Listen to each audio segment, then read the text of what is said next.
Sometimes it's just nice to spend time catching up with the fruits of the indie micro scene. I've been a little distant of late, so the release of Infe2tation 2, and yes, I'm going to read it like that because I'll look at the title, has got me curious enough to fire up the C64 and dive in and check it out. Infe2tation 2 carries on after the events of its predecessor, with our space sheriff receiving a call to check out Crystal Moon CRZ4L, where there's been evidence of illegal mining shenanigans. This investigation takes place over 4 areas, each of which is split into 11 levels, meaning there is plenty of moon to cover in order to get to the bottom of this case. For as much as I was excited by this when starting out, I can't help but feel it might have been just a bit too much game though. The majority of its levels put you in the boots of the sheriff as you aim to find and recover a set of crystals before you make your way to exit stage right and move on to the next level. It's a simple concept, and for the most part, I think the moment-to-moment mechanics are solid here. Control of the sheriff is responsive and straightforward to pick up, and I generally enjoyed exploring about the place whilst I tracked down those crystals. Blasting enemies will also release pickups on occasion. Most of these are alternate weapons, barring the red items which replenish 1 health point. You start out armed with a simple blaster, and this can be upgraded to a rapid shot, with the yellow pickups or switched out for one of 3 alternatives. Plasma gun shots will trap an enemy in a bubble for a brief period of time. Running into them during this time will take them out, saving you from needing to whittle down their health to defeat them. Meanwhile, the lightning gun trades horizontal range for increased damage, adding in a little randomized vertical movement as a treat, making it kind of neat for enemies which are just out of immediate range and where there's not enough room to jump to hit them.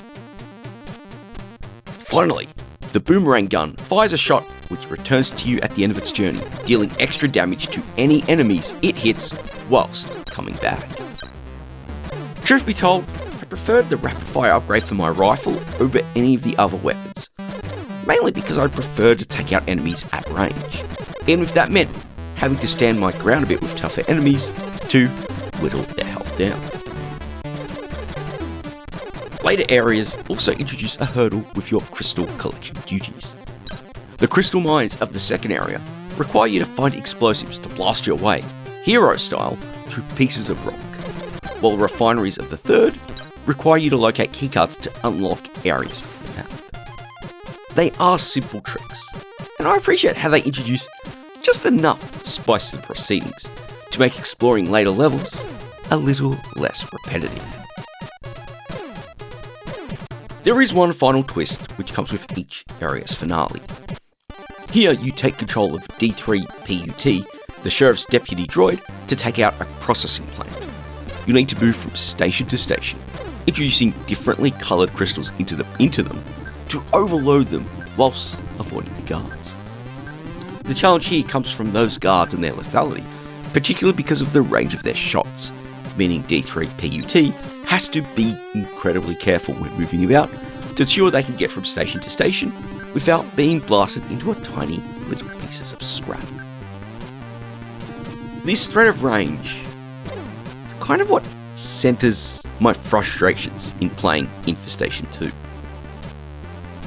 The original game was designed with tiny visuals in mind, meaning levels only needed to scroll horizontally. Though this led to simpler visuals in the game, the trade-off was you got plenty of awareness for your surroundings, which I found critical thanks to the harsh penalty you're given for dying, where you're sent back to the start of an area, no matter how far you've made it within said area.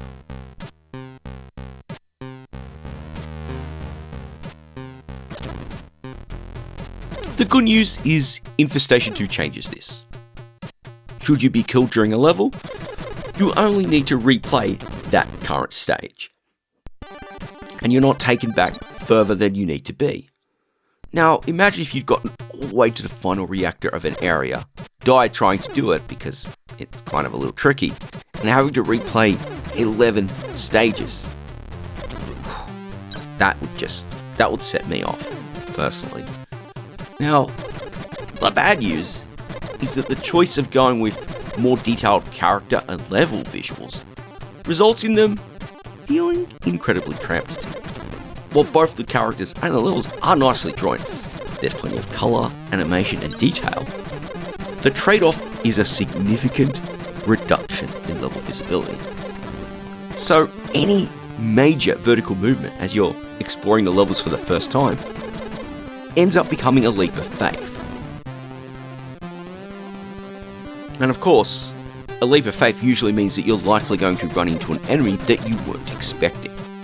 And that's just not fun, especially if you happen to be closing in to collecting all the gems and being close to finishing a level. Having to replay all of that at progress, even though these levels aren't gigantic, still gets annoying, especially when it happens after a few attempts. Now, yeah, you can throw that away if it's rare, but I found it became far too common with my time in the game. It slowly sapped away at things. Now, this might just be something with how I prefer my games, particularly if you're focusing on designing a slower paced experience. The challenge in that should come from working out how to solve challenged enemies or move by them, instead of having to react suddenly to one appearing that you just aren't ready for. More than anything, I guess this sticks out because there are plenty of moments within infe2tation 2 where there is modern approaches to game design being employed. Each stage gives you a password. If you're playing this on a modern machine, you would imagine a level save, but here on the C64, being that this is a cartridge-only release, you get a level password for every stage you play through.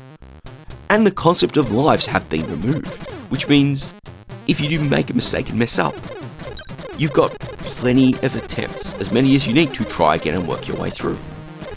Both of these are features that kept me playing far longer than I might have attempted otherwise, particularly if I wasn't covering the game, because I kind of stopped having fun from those little issues earlier. On top of that, moving from area to area doesn't just introduce those mechanics I spoke about earlier for unlocking areas, it also introduces tougher enemies. And this is why sticking with the rapid fire shot really became so important. I found I needed the extra shot range to get in enough shots without taking a hit, because while the enemies became tougher in these later areas, you still only have the same 4 hit points you started with.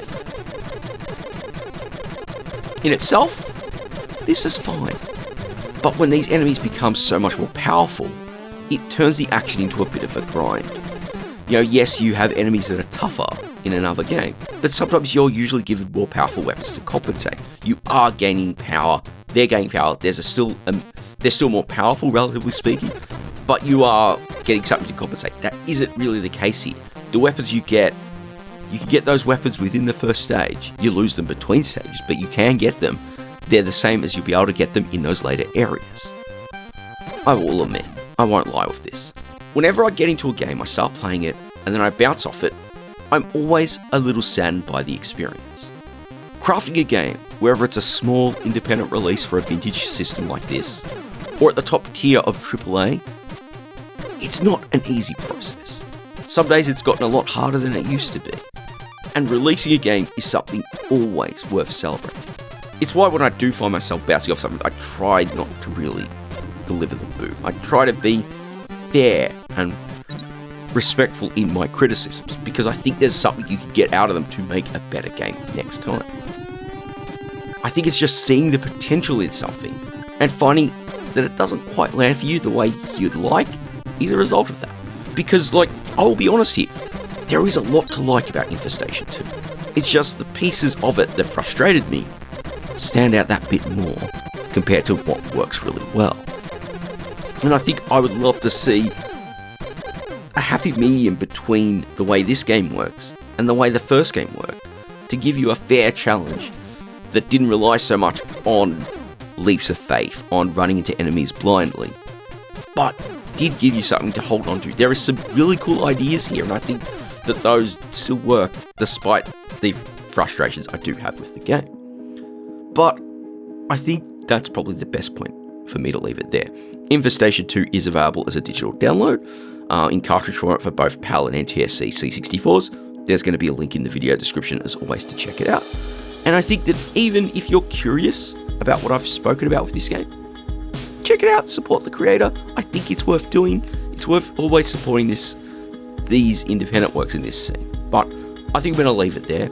And as always, there's nothing more for me to say than to just thank you all very much for watching.